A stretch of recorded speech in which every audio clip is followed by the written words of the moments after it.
Paddy off again? Yeah. The stretch thing is slightly complicated. Can't remember the last time we saw him here. No?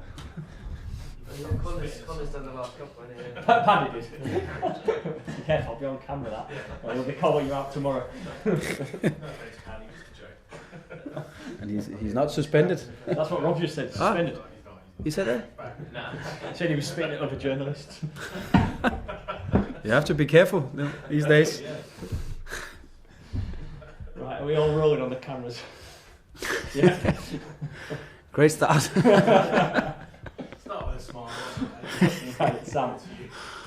Right, Johannes, good to see you. If we start with fitness, you said after the Leeds game that you expected it to be the same group going into this weekend. Is that still the case? Yeah, it is the case. I think we're probably going to test Jose to see if he can be available for squad selection tomorrow. But that will be on the bench, and that will probably just be if we need him towards the end of the game. So that will be a decision for us to take. And in terms of his minutes going forward, if he is on the bench for tomorrow, how soon would you expect him to be starting option? A good thing for us is that we have a week of training after that, which is it comes at a good point of this season for us now that we have 4 or 5 days of training to make sure that we just find some rhythm in the team again, but also get some of the interest players back. So will be important for him. We like always we have to start out a little bit careful. It's not the plans that he can just play 45 minutes to begin with. It is probably a start a little bit like Josh, so 15 to 20 minutes to begin with, and then the next one can be a little bit more than that. I was going to ask you about Josh, as I'm sure you're expecting. How do you think he is now? Do you think he's ready to start it?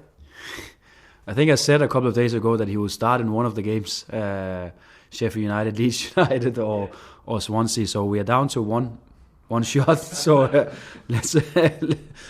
I think he's in a good place. It's never ideal to get back to fitness and shape by just having minutes in games, because like I said after the Leeds game, we cannot 100% control all of his actions and all of his movements and exactly how much that he were going to do so.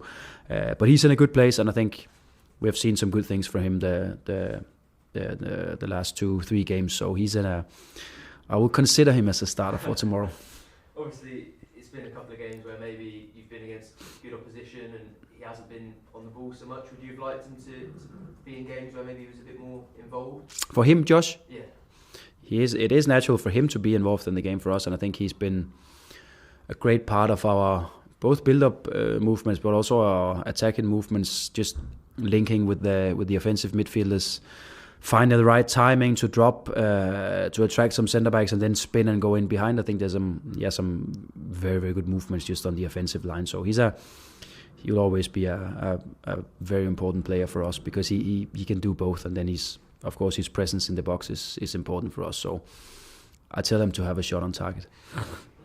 Indeed. And in terms of some of those players who are still injured, especially sort of the midfielders, Liam Gibbs, Gabe Forsyth and Michael Forson, do you have any clearer idea of the timescale on those? Or? I think Gabe is probably the player where we can expect that he will be a part of training starting next week. I think still probably not from Monday, but probably Tuesday, Wednesday, something like that he can start to integrate with the squad again. I think Gibbs is still unsure for us when he's fully ready to start with the team again. He's just doing some running outside with a physio and performance coaches, but still not ready to be a part of the team training.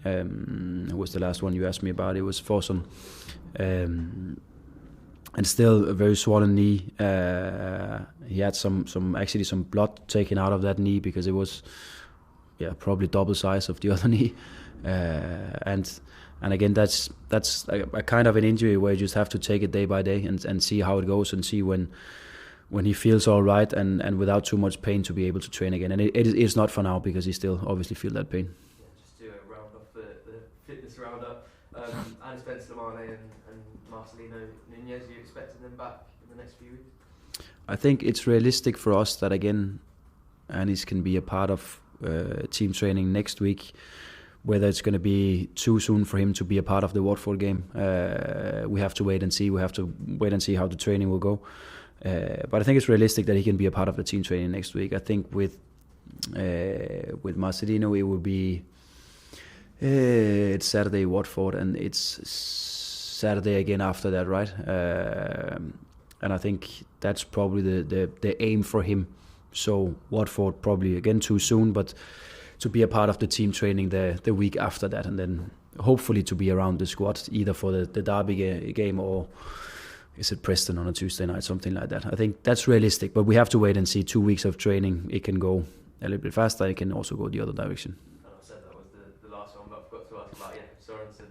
That one is the last one, I promise. What about him? He is about to be back. So he was involved in team training, and it's soon to be a decision for us when to integrate him in the team. So he'll be fully available for the team here. This weekend. I think again this weekend is probably too soon, but let's see how it goes. So let's see how he's about to be assessed now. What kind of decision? But he's definitely with the team starting Monday next week. Yeah, obviously it's been quite a quick turnaround from Wednesday's game to tomorrow's. What have you been able to do? Has it just been light training really? Yeah, not much, because we were home, of course, late from Leeds. Trained a little bit later Thursday, primarily for the guys who was not involved in the game. And then we had one session today just to prepare for the game tomorrow. So it is our first and main priority is just to keep some freshness and keep the energy high and keep the players motivated. So be very, very careful about the information load and just stick to what is most important for us in the game tomorrow and just go through it out there in training. And then we hope that the players are ready. Yeah, I think you mentioned recently that in sort of scenarios where you have to consider fitness, that maybe you have to adapt some of the tactics or the way that you play a little bit. Is that something you'll have to do tomorrow? Yeah, adapt. We have to see the game, how it goes, whether we are for how long time we can keep the energy up in the group, also because it will be again the same group of players playing the game. So unless or even though you're a starter or coming on from the bench, it doesn't really matter. They still played a lot of minutes, the guys. So we have to be careful of that, and we've prepared something for both first half and second half if we have to do some changes, and that was probably the discussion today with a group of players.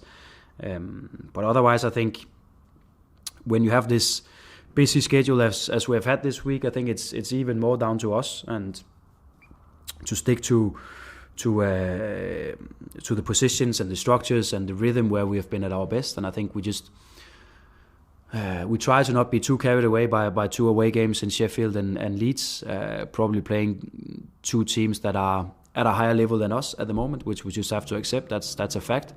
And then try to find some of the good momentum and the rhythm from the 3-4 games before that, where I think we were on a good level, and I think especially the home games was on a really, really good level. So we have to get back to that rhythm, and we have tried to show some of the stuff we did in those games. I think Swansea have obviously had a bit of a longer turnaround. Is that something that comes into your thinking at all going into this game, or not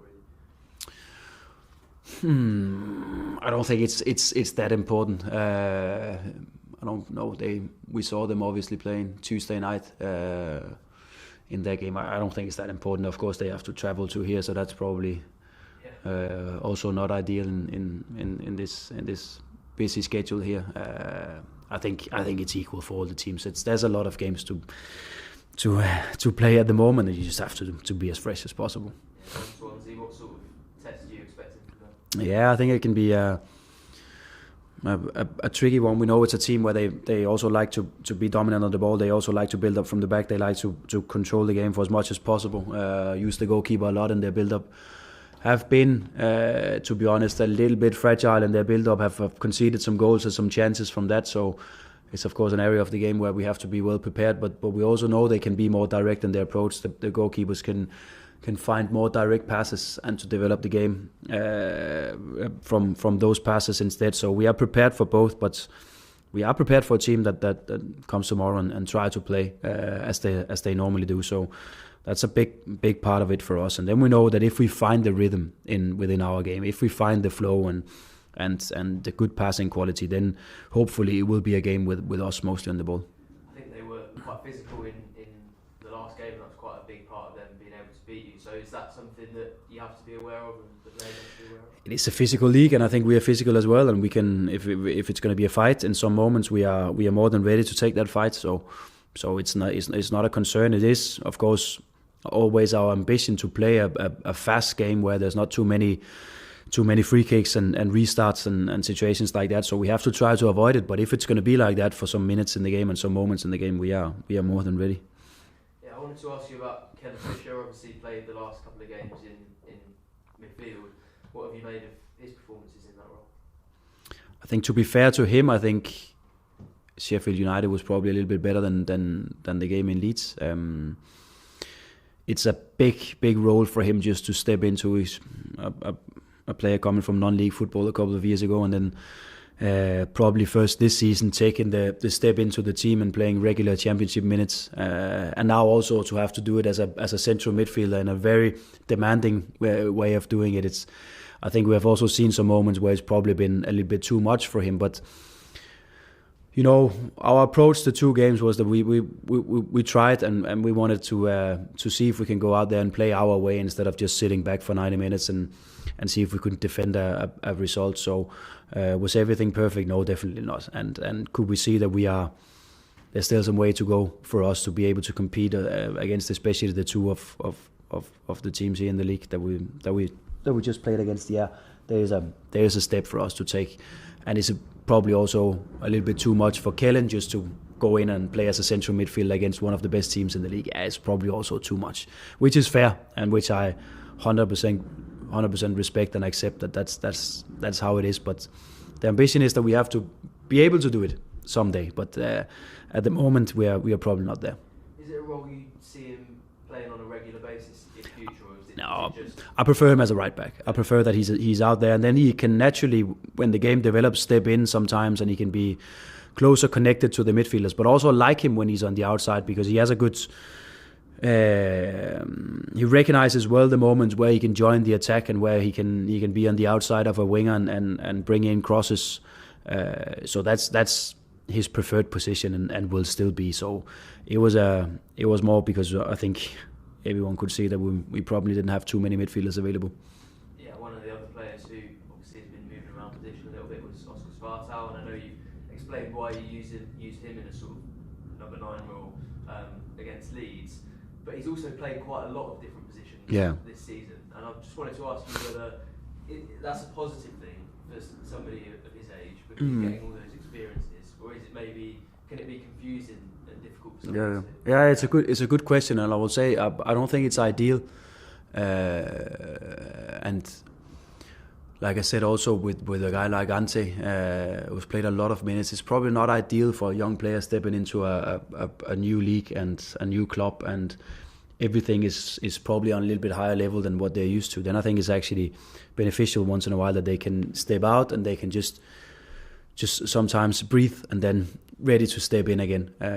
But because of the situation, they have played a lot and they have had a lot of minutes, and we still try to find the moments to rest them a little bit, and we also still try to find the moments to keep developing them in a clear position and a clear structure, and for them to have a preferred position. I think that's always the best for a player.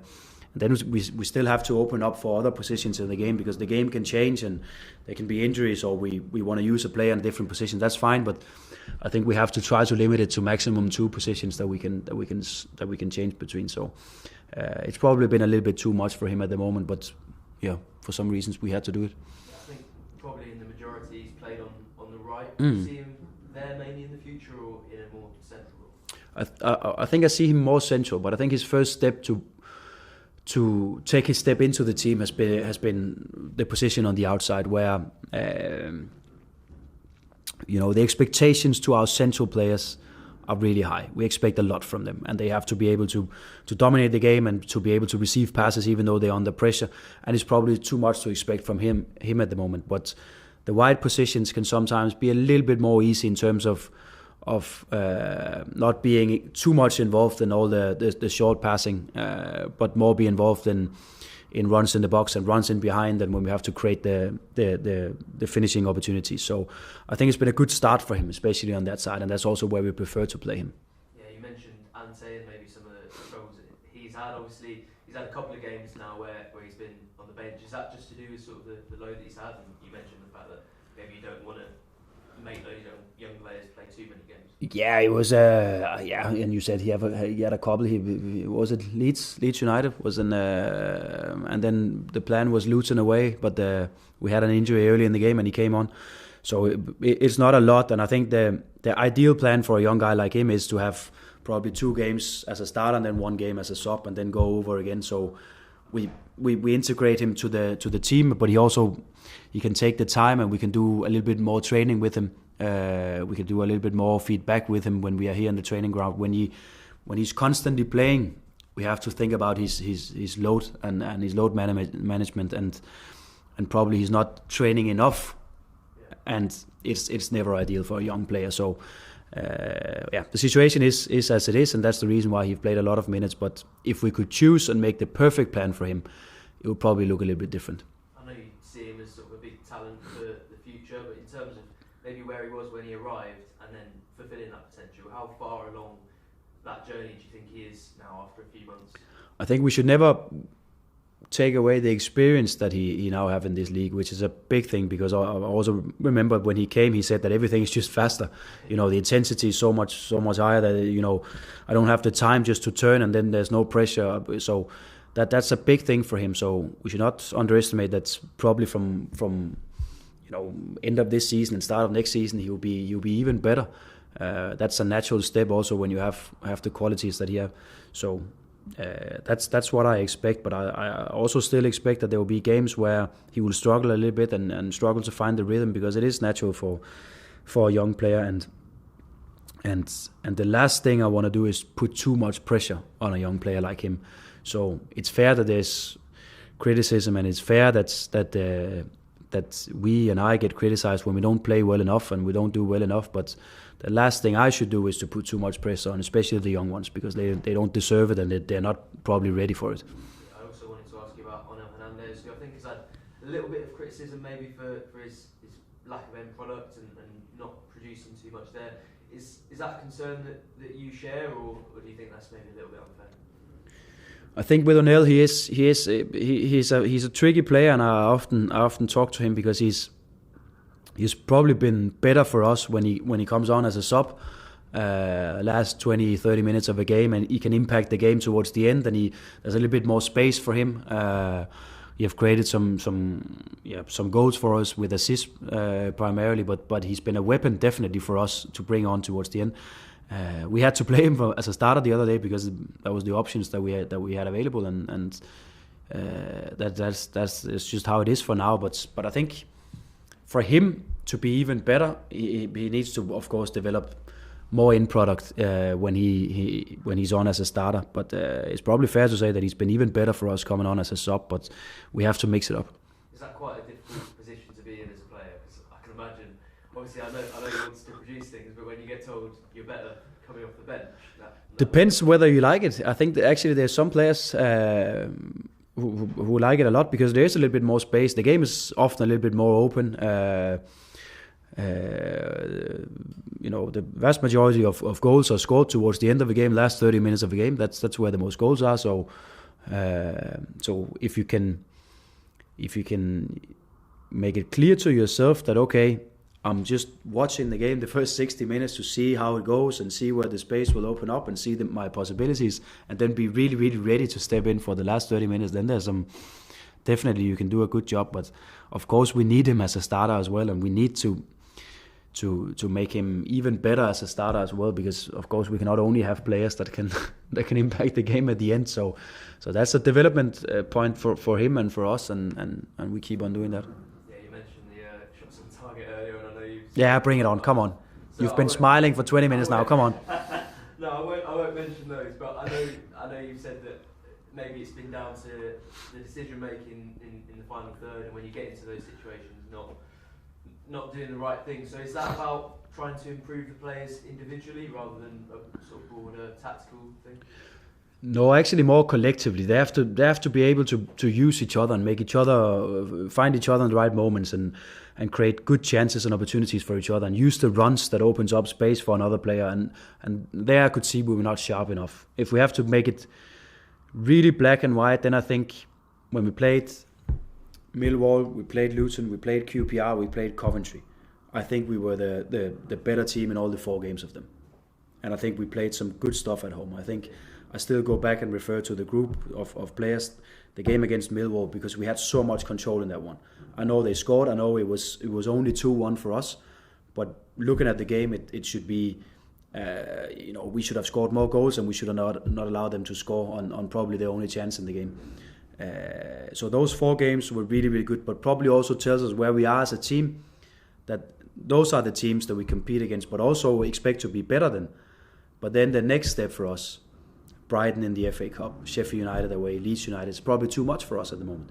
So we are in that place in the league, in that position as a team where we can expect to dominate, especially at home against the teams like played Coventry, Millwall, QPR, and hopefully also tomorrow Swansea.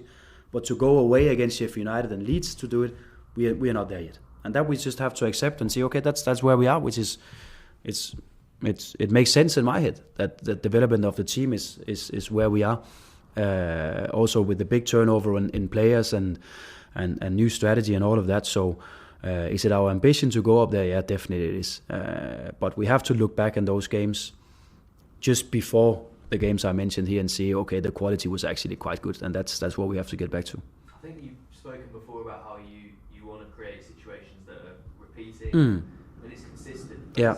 Is there any worry there that you become predictable for opponents, or that they can work you out if you're doing the same things all the time? Yeah, and that's why in every situation we should have probably 3 options and 3 opportunities. So they cannot predict it. And I think, again, if we do what we can do when we are best, then the speed of the game, no matter if the opposition, they know what we're going to do, they cannot follow it up, because the speed of the game is just so fast, and we find the right passing quality and the rhythm so good. So we just end up in those situations. But it is a good point. So when we have those offensive moments, we need at least 3 options for the guy on the ball always. And then, of course, it's down to him to take the best decision.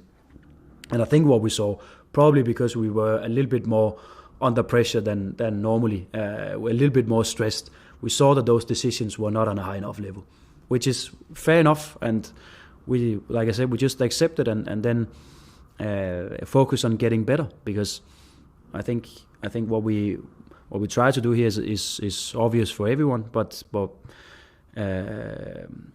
we also demand from the players in this moment that we are in, with players playing a little bit out of position and really young players stepping into some difficult away games, is we have to find the balance of what we can expect from them. Does it make it harder to create that repetition when you've got injuries and you've got players coming in and out, Lewis Dobbin and a new signing? Does that make it harder to replicate things when everything is always easier when you can play with the same team and when you can use the same 4-back line and the same midfield and the same front line, because they know each other, and football is so much about knowing each other and knowing exactly when one player he runs away and this space will open, and I know I can use him in behind in those certain moments and stuff like that, because then it's just become even faster because we don't have to think too much about it. Then of course there's been a lot of changes. We've changed players to other positions and stuff like that. That's not ideal, but it's ideal for their development, the individuals, because now they get to try to play under maximum pressure away Ellen Road and to gain experience from that. So from that perspective is quite good. And then we just have to accept that's where we are. All teams in the world have injuries. We have a lot of injuries right now. Probably in 1 month's time it's another team having some injuries. That's how it is. And then we hopefully get back to the good rhythm again. We get back to the flow with the players who have played a lot of minutes together, and we can also use the experience that some of the younger ones have gained in this moment of the season. So again, it's always difficult for me to be too pessimistic about the situation, because we just have to look at what kind of opportunities it gives us. Yeah, I'll finish by asking you about transfers, because it's January and I'll probably have to. Is it still looking like it's quite quiet and at the moment behind the scenes? Quiet. What time? What is it now? It's soon to be 2. I have a meeting with Ben it starts in 10 minutes. So I don't know, quiet. I can go in there to Ben and just put some dynamite in the room and let's see what happens. I think, like I said, the most important for us is that we should not be carried away by the situation that we're in now, because in a couple of weeks' time it will completely change again, and that's been our approach, and we will stick to that because I think it's the right thing to do. Does it mean that the rest of the window will be quiet for us? It's not sure, because if we find the right player for us, then we will prefer to bring him in now, because it's a good opportunity. We can probably give him 6 months of learning and integrating with the squad and the group and the club and everything. So no, I'll not make any promises, but I will promise that I will be present at the meeting starting in 10 minutes. Yeah, I promise I won't keep you for much longer. But a few people have sort of mentioned loans and maybe why you might want, or why it might be a good thing to go into that market. But do you think we've seen, in terms of Mahobo and Miles, particularly, why there's a benefit to not doing that, because it creates those opportunities for those young players? Yeah. So always, and why a strategy in every aspect of being in a football club is so important, because you can think 1 step and 2 steps ahead. And the last thing I want to do is to bring in a lone player who plays as a left back that will block the development of Lucian. That would be so stupid. Could we bring in a left back that has a higher level than him? Probably, yeah. Who could give us some performance for 5 games. But when I see that guy where he can go to in the future, that would be a wrong decision from us. The same with Elliot Miles. What he have learned from just playing, I don't know how many minutes, Sheffield United away and Leeds United away, I don't know how much in total, but just for him to get in there and get the feeling and get the experience, will I bring a lone player in to block that? No, definitely not. So it is about having patience and then, yeah, for us to do the right things in the window. And no, I will not say we completely close the window for now, because if there's a good opportunity for us, then we are ready to execute. Right, thanks, Sam. Cameras off, please. It's done your job for you there, Dan. Huh? Johannes has done your job for you.